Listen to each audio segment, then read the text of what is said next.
kufanya kazi ya kufungua ofisi ya chama chetu. Kazi ya ofisi hii ni kubwa kuliko yote, ni kusikiliza maoni ya wanachama na wananchi wote. Chama chetu ni daraja kati ya serikali na umma. Ndio kazi yetu.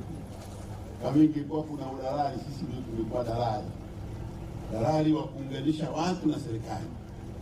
Serikali ikifanya vizuri, tunaenda kwa kuielezea, tunasema serikali imefanya vizuri.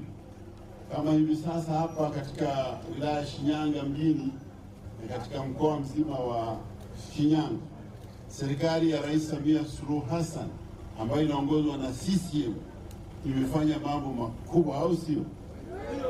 Nyinyi hapa mlikuwa mna hospitali, imejengwa hospitali ya kisasa kabisa huko Mawaza. Sasa hakuna rufani kwenda Ugando imesogea Shinyanga. Alafu amejenga vituo vya afya, amejenga madarasa mengi ambayo yalikuwa yanajengwa kwa michango, lakini Mama Samia, serikali ametoa pesa, zimejenga.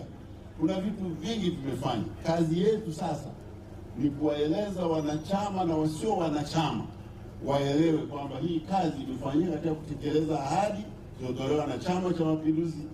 Kwa hiyo kumchagua Samia kwa mara ya ngapi? Ya pili. Ni ya pili kwa sababu wakati ule alikuwa anagombea akiwa makamu, aliyekuwa anaongoza tiketi ilikuwa marehemu Magufuli, lakini tulipopiga kura tulimpigia Magufuli na nani? Na Samia. Na katiba inasema yule anayeongoza tiketi akiondoka, yule mfuasi wake anapata, lakini anakuwa na yeye alichaguliwa. Maana tulichagua tiketi na watu wangapi? Sasa naye amaliza miaka 4. Katiba yetu inasema akikaa zaidi ya miaka 3 ana haki ya kupewa nafasi nyingine moja. Sasa ndio maana tunasema Samia